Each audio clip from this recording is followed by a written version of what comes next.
Hello, dear students. Hi, how are you? Hope you're doing good. Welcome to the part 2 of balancing chemical equations, where you'll be learning certain guidelines how to balance the equation. And also, we'll be doing few examples. So, let's get started. So, first, I would like to start with the guidelines. So, many of you, while seeing the equation, gets confused. Oh my God, from where I have to start?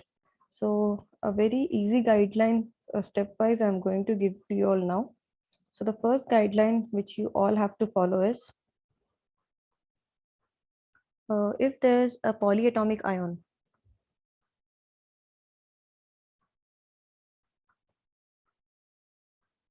give first preference to a polyatomic ion to be balanced. So what is a polyatomic ion? I hope you all know. It's a group of atoms which carries a charge.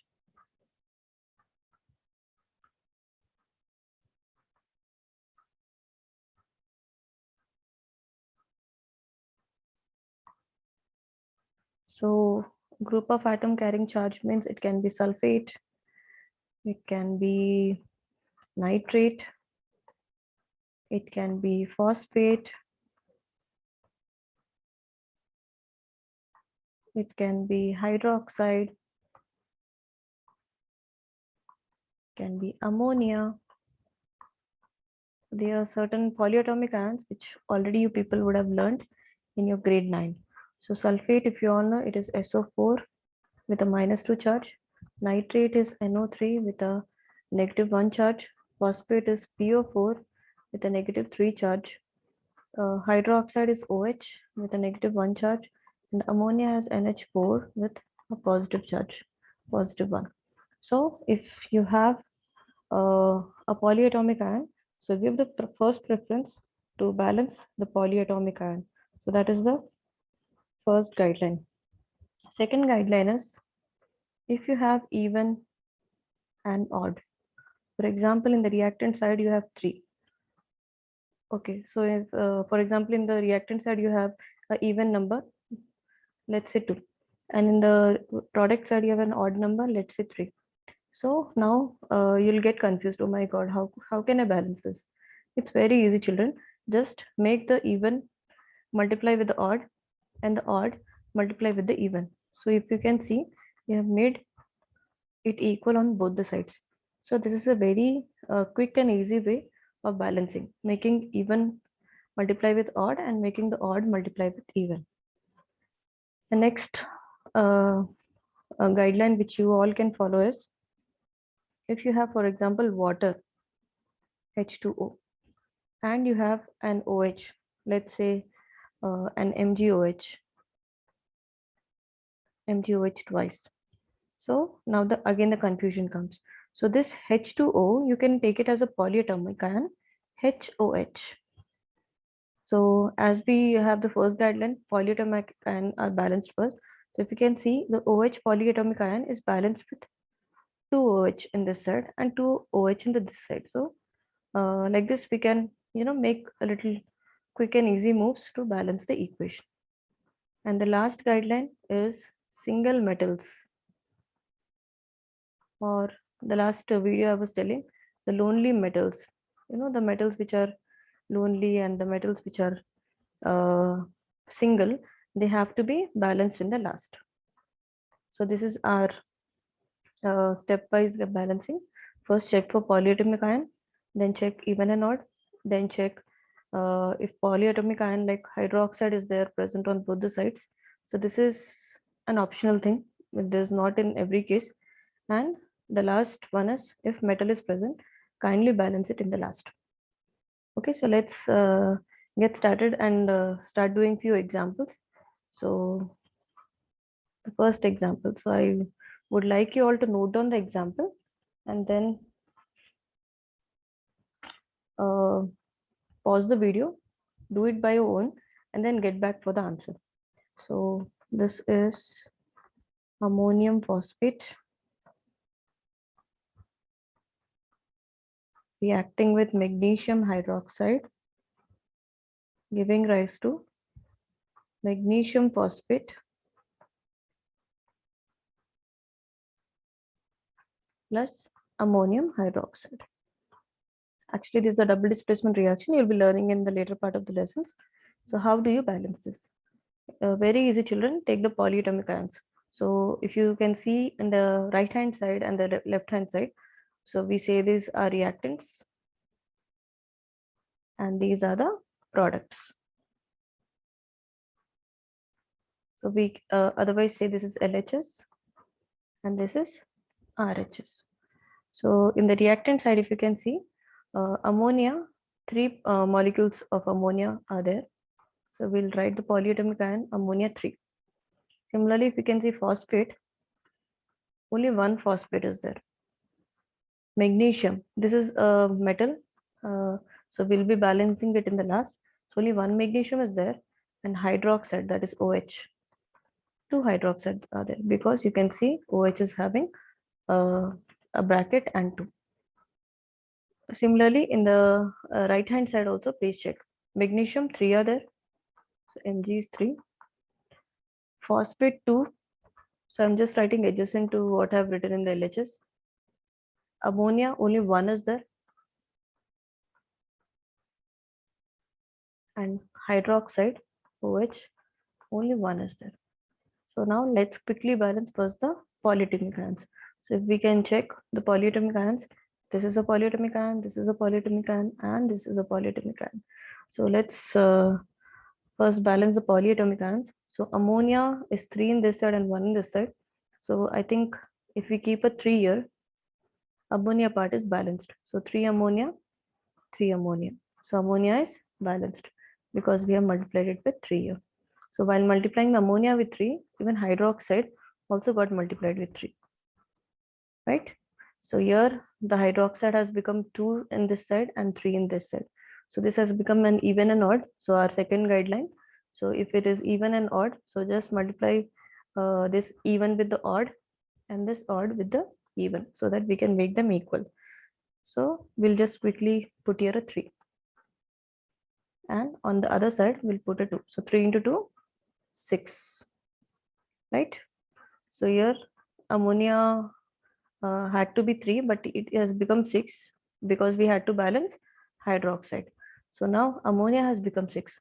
So because ammonia is 3 on this side, so we'll just multiply this with 2 so that we can make it a 6. Okay, so now ammonia is balanced with 6 ammonia this side, 6 ammonia this side. Hydroxide is balanced with 6 hydroxide this side, 6 hydroxide on the other side. Now let's see for phosphate. So if we can check, phosphate is 2 in this side, and in order of balancing ammonia, we have put a 2 here. So phosphate is also 2 in the left hand side. So this is also balanced. In a similar manner, magnesium also got balanced when we were balancing hydroxide. Magnesium has become 3 here, magnesium is 3 here. So even magnesium is balanced. So our balanced chemical equation is 2 ammonium phosphate plus 3 moles of magnesium hydroxide gives rise to magnesium phosphate. We don't have any number here. That means it's 1 mole of magnesium phosphate plus 6 moles of ammonium hydroxide. So now the number of molecules on both the sides are balanced, and thus the law of conservation of mass is obeyed.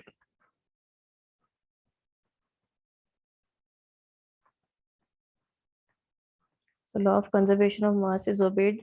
I hope you all know this. What is the meaning of law of conservation of mass? That means this law states that the mass can neither be created nor be destroyed. So the number of particles on both the sides need to be equal.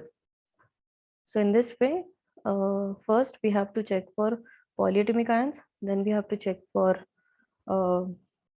even and odds, and then we have to go for the lonely metals or the single metals. So this is a very easy way to balance the chemical equation. So now let's try out another example. So aluminum chloride, children, is reacting with lithium carbonate. This is Li lithium So there's a exchange of ions taking place. I think you can all just try. Aluminium is exchanging with carbonate. So this will be aluminium carbonate plus lithium chloride. So now let's check how can we balance it. So aluminum in the left hand side and in the right hand side, let us write up. So left hand side, that is in the reactant side, it's 1, right? And in the right hand side, it is 2 in number. Next, chlorine. Chlorine is 3 here, so we'll write a 3. Whereas chlorine, where is chlorine? It's not here, not here, not here. Yeah, it's here. So it's 1. Next, lithium. Lithium is how many children here? It's 2, right? Li2 we have written, so it's 2. And lithium is how many here? It's just 1. Now let us take this entire polyatomic ion carbonate as one molecule. So carbonate we have 1 and carbonate we have 3 on the other side. So the first rule is balance the polyatomic ion, right? So which one is the polyatomic ion here? This one. So let us quickly balance carbonate with the 3 here. We can multiply this carbonate with the 3. So in order of multiplying this with 3, we have to multiply the lithium also with 3. So I'll just keep a 3 here. So carbonate has become 3 on this side and carbonate is already 3 on this side. So carbonate is balanced. Now we will check for the lithium. Lithium, if you can see children, it is 3 into 2, 6 here. But lithium is only 1 year, right? So we'll directly keep a 6 here so that lithium is balanced. Lithium has become 6. 6. Now in order of balancing lithium here, we have made chlorine also 6. So, but you can see here chlorine is only 3. So how can we make 3, 6 if you have to multiply? So 3 can be made into 6 by multiplying it into 2. So quickly put a 2 here. So now let's check. Aluminum is 2. So when we are balancing chlorine, aluminum has become 2. Aluminum is already 2 here, right? Chlorine is 6. Chlorine is 6 here. Lithium is 6. Lithium is 6 here. Carbonate altogether is 3. Carbonate altogether is 3. So polyatomic ion to be balanced first. If even and odd cases are there to be checked. In this case, we didn't have. And the last one is we have to check for the single elements.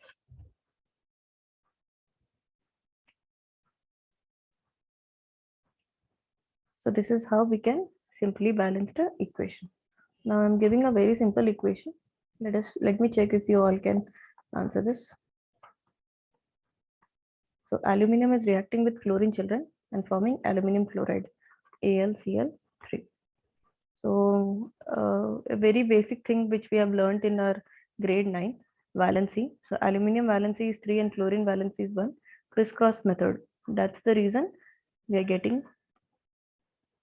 AlCl3. Okay, so this is a very basic thing which we have to know. So now let's check for polyatomic ion. We don't have any polyatomic ion here, children. So first let us write the LHS and RHS and quickly write down how many atoms of aluminum are there on both the sides. So here aluminum only 1, whereas here aluminum is 1 again. Chlorine here is 2 children. Chlorine here is 3. So aluminum we don't have any issues, but chlorine, yeah, we have an even number here and an odd number here. So what is the rule? Bring the odd here and get the even here so that we can make it as equal 6. So I'm bringing 3 here because to multiply with 3 and I'm multiplying this with 2. So chlorine is balanced children, 6 on both the sides, but aluminum, in order of balancing chlorine, aluminum has become a 2. So at last I'm balancing aluminum. So this is how we balance the equation. So if any doubts are there, kindly comment in the chat box so that we can clear the doubts. And for more content, please subscribe to my channel and please hit a like button. Please recommend it to your peers, to your friends, and also please come back to watch out my next video, that is types of reaction. So I'll be introducing the types of reaction, a combination, decomposition, displacement, and double displacement. So each one, let us go in detail in the upcoming videos. Thank you.